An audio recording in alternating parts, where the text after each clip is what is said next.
ఉమ్మడి వరంగల్ జిల్లాలో భారీ వర్షాలు ముంచెత్తాయి. హనుమకొండ, మహబూబాబాద్, వరంగల్ జిల్లాలపై తీవ్ర ప్రభావం చూపాయి. వాగులు వంకలు పొంగి పొర్లుతున్నాయి. గ్రేటర్ వరంగల్ పరిధిలో పలు కాలనీలు నీట మునిగాయి. వడ్డేపల్లి చెరువు, ఊర చెరువు కట్టతెగడంతో గోపాల్పూర్ ప్రాంతంలోని కాలనీలు నీట మునిగాయి. ఇళ్లలోకి వరద నీరు చేరడంతో స్థానికులు తీవ్ర ఇబ్బందులు పడుతున్నారు.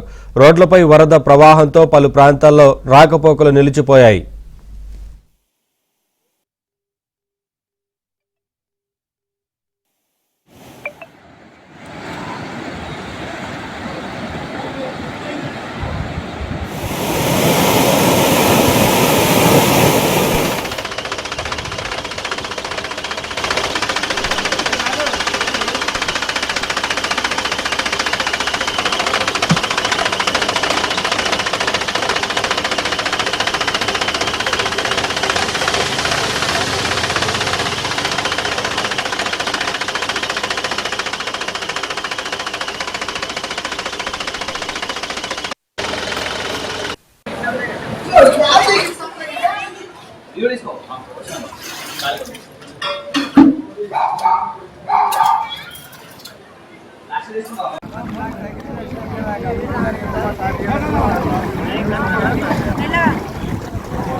अरे आने से ले रहा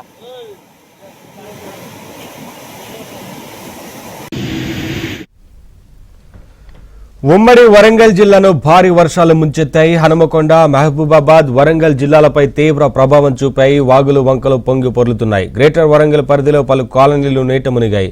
వడ్డేపల్లి చెరువు, ఊర చెరువు కట్టతెగడంతో గోపాల్పూర్ ప్రాంతంలోని కాలనీలు నీట మునిగాయి.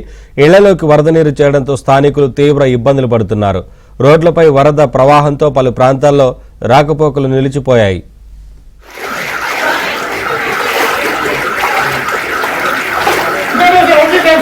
Sultan. Putar, sana ke?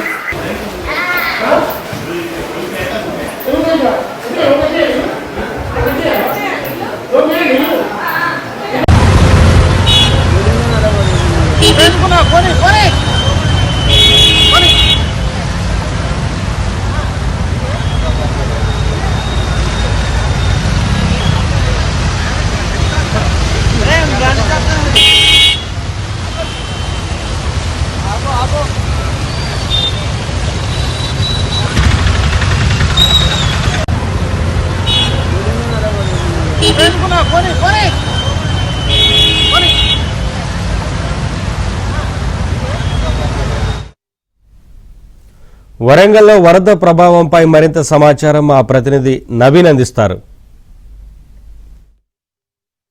Montha తుఫాన్ ప్రభావం ఉమ్మడి వరంగల్ జిల్లాపైన తీవ్ర ప్రభావం చూపింది. వరంగల్ నగరాన్ని ముంచెత్తింది. ముంపు ప్రాంతాల్లో మంత్రి కొండా సురేఖ, వరంగల్ కలెక్టర్ సత్యశారదాదేవి పర్యటించారు. ప్రస్తుతం మంత్రి నాతో ఉన్నారు. వారిని అడిగి మరిన్ని వివరాలు తెలుసుకుందాం. ఎక్కడెక్కడ పర్యటించారు మేడం, పరిస్థితి ఎలా ఉంది?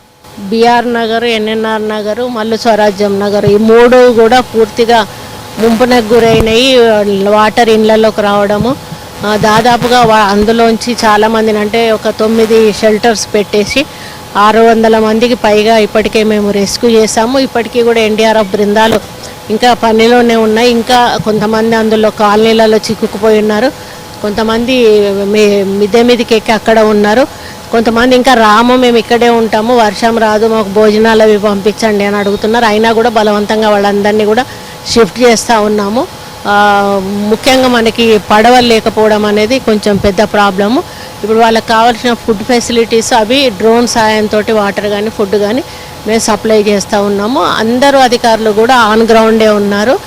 ఎవరి పనుల్లో వాళ్ళకు రెస్పాన్సిబిలిటీస్ అప్పచెప్పడం జరిగింది. వాళ్ళ రెస్పాన్సిబిలిటీస్ అన్నీ కూడా తీసుకొని పిల్లలు ఉన్న కాడ పిల్లలకు అవసరం ఉన్నాయి, ముసలి వాళ్ళు ఉన్న కాడ వాళ్ళకు అవసరం ఉన్నాయి, అందరినీ కూడా మ్యాక్సిమం బయటికి తీసుకొచ్చే ప్రయత్నం చేస్తూ ఉన్నాము. ఇంకా చాలామంది ఉన్నారు. ఎఫెక్ట్ కావడానికి వరంగల్ నగరంలో ఇంత ముంచెత్తడానికి గల కారణాలు ఏంటి మేడం? ఏమని మీకు అంటే హెవీ రెయిన్, ముఖ్యంగా ఫస్ట్ అన్ఎక్స్పెక్టెడ్ హెవీ రెయిన్ ఆ తుఫాను వల్ల రావడం, ఇంత పెద్ద ఎత్తున వస్తుందని కూడా అనుకోలేదు.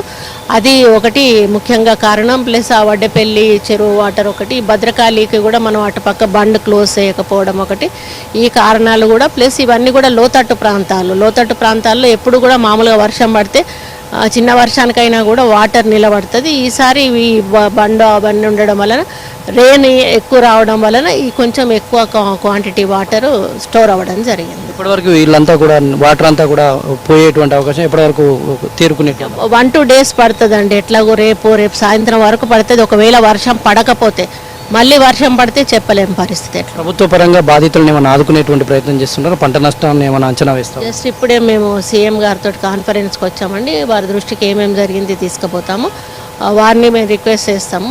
వారు ఆదేశాల మేరకు ముందుకు. Thank you very much. ఇది మంత్రి గారి అభిప్రాయం. మొత్తంగా కాసేపట్లోనే ముఖ్యమంత్రి రేవంత్ రెడ్డి గారితో వాళ్ళు రివ్యూ చేయబోతున్నారు. వరంగల్ నగరంలో ఉన్నటువంటి పరిస్థితిని ఆయనకు వివరించబోతున్నారు. వరద ముంపు ప్రాంతాల్లో బాధితులను కూడా ఆదుకుంటామని, తర్వాత ఇవాళ సాయంత్రం వరకు ఈ వరద తగ్గేటువంటి అవకాశం ఉంటుంది. 2-3 రోజుల తర్వాత ఈ ప్రాంతాలన్నీ తేరుకోబోతున్నాయని చెప్తున్నారు. బాధితులకు ప్రభుత్వం అండగా ఉంటుందని మంత్రి కొండా సురేఖ చెప్తున్నారు. వీడియో జర్నలిస్ట్ జగదీష్తో నవీన్, ఏబిఎన్ ఆంధ్రజ్యోతి.